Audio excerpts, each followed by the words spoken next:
জোরে ঝড় কষানোর ফলে বৃষ্টির গাল লাল হয়ে উঠেছে। তার ফর্সা কোমল গালে স্পষ্ট ফুটে উঠেছে সৃষ্টির 5 আঙুলের দাগ। হঠাৎ জ্বরে বৃষ্টি বেশ খানিকটা হতভম্ব হয়ে গিয়েছিল। ছিনছিনে ব্যথা অনুভব করায় নিজেরই অজান্তে ও তার এক হাত দিয়ে নিজের গালে হাত বোলাচ্ছিল। তারপর সম্বিত ফিরে এলে ও বুঝতে পারল আসলে কি ঘটেছে। সঙ্গে সঙ্গে জ্বরের বদলা নেবার জন্য ও নিজের হাত উপরে তুলল। এমন সময় পরিচিত একজনকে দেখতে পেল। বৃষ্টির সঙ্গে সঙ্গে তার হাত সরিয়ে নিল আর পিছিয়ে গিয়ে টলে পড়ে যাওয়ার ভান করতে লাগলো। সৃষ্টি কিছুই বুঝতে পারল না, কিন্তু ওর বোনকে দেখে মনে হলো ও খুব ভয় পেয়েছে। হয়তো তার কথায় আঘাত পেয়েছে, মানসিকভাবে পুরোপুরি বিধ্বস্ত হয়ে রয়েছে। ও অপরাধের মতো বোনের দিকে তাকালো, তারপর আস্তে আস্তে বলল, আই এম সরি বোন, আমি জানি তোকে ওভাবে জ্বর মারা আমার উচিত হয়নি, কিন্তু আমি নিজেকে নিয়ন্ত্রণ করতে পারিনি। আমি যিশুকে সত্যিই ভালোবাসি, প্লিজ আমাকে ক্ষমা করে দে, প্লিজ আর নিজেকে কষ্ট দিস না। বৃষ্টিকে দেখে মনে হলো সে এক্ষুনি মাটিতে পড়ে যাবে। বাইরে থেকে ঠেলে একজন দরজাটা খুলে ভীত গলায় চেঁচিয়ে উঠল, বৃষ্টি! লোকটা তাড়াতাড়ি এসে বৃষ্টিকে শক্ত করে ধরল। বৃষ্টি, তুমি ঠিক আছো? লোকটি আর কেউ নয়, স্বয়ং যিশু দাশগুপ্ত, যিনি হোটেলে হাজির হয়েছিলেন। বৃষ্টি ওর গায়ের ওপর পড়ে গেল আর সজল চোখে ওর দিকে তাকালো। তারপর কাঁদো কাঁদো গলায় বলে উঠল, যিশুদা, আমি খুব ভয় পেয়ে গেছিলাম। আমাদের বাচ্চাটা প্রায়... কথা বলতে বলতে কেঁপে উঠছিল বৃষ্টি। চোখ থেকে জল গড়িয়ে ওর গালে এসে পড়ছিল। যিশুদা, আমি জানি আমার এই ঘটনায় আমার দিদি অনেক ছোট হয়েছে। আমার যেন কখনো এত ধৃষ্টতা না হয় ওর কাছ থেকে কিছু চাইবার, এমনকি ক্ষমা চাওয়ার সাহস আমার নেই। ও আমায় বকতে পারে, মারতে পারে, আমি সব মুখ বুঝে সহ্য করে নেব, কিন্তু আমাদের বাচ্চাটা তো কোনো দোষ করেনি বলো। ও কিভাবে আমাদের বাচ্চাটাকে... বৃষ্টির গাল তখনও ফুলেছিল, কুঁকড়ে যাওয়া গালে হাতের দাগটা তখনও মেলায়নি।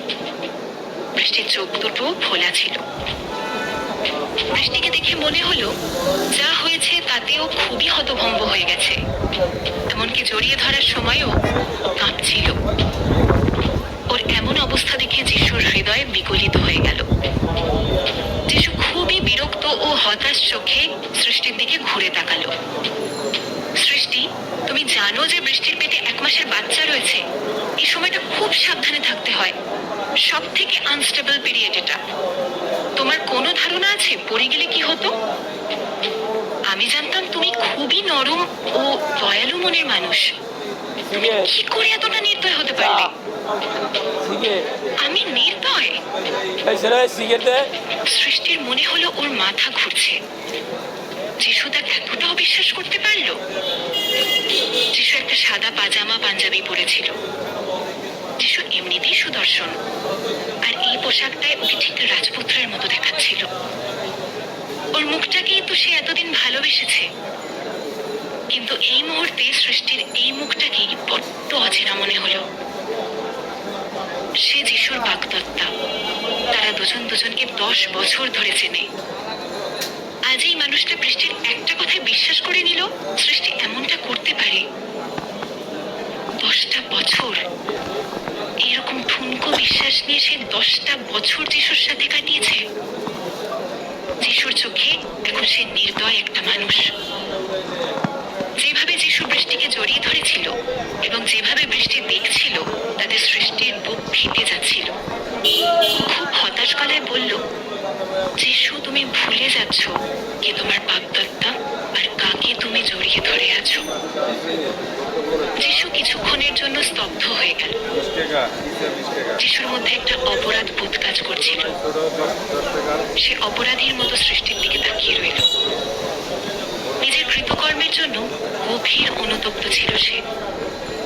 ও বৃষ্টিকে শক্ত করে জড়িয়ে, সৃষ্টি, আই এম সরি। বৃষ্টি আমার সন্তানের মা হতে চলেছে, আমাকে যে ওর দায়িত্ব নিতেই হবে। হ্যাঁ, সে তো বটেই। সৃষ্টির কাছে কাছে যিশুর এই কথাটা হাস্যকর ঠেকল। তোমাকে ওর দায়িত্ব নিতে হবে? আর আমি? আমার দায়িত্ব কে নেবে যিশু?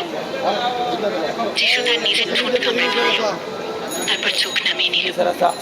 ওর চোখের সামনে বারবার ভেসে আসছিল বৃষ্টির ফ্যাকাশে মুখ।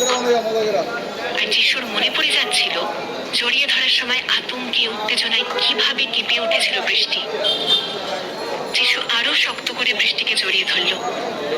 বৃষ্টি যিশুকে শক্ত করে জড়িয়েই ছিল, তাও আরো কাছে আসার ভান করলো।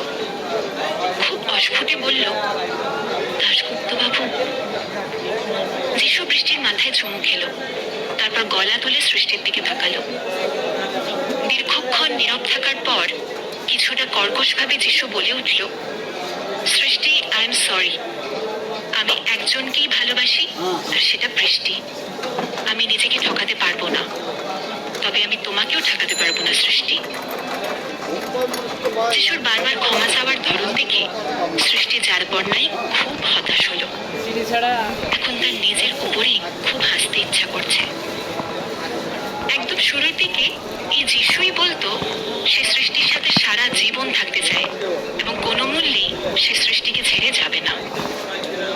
ও বলতো ও ওর জীবনে শুধুমাত্র একজনকেই ভালোবাসবে, আর সেটা সৃষ্টি।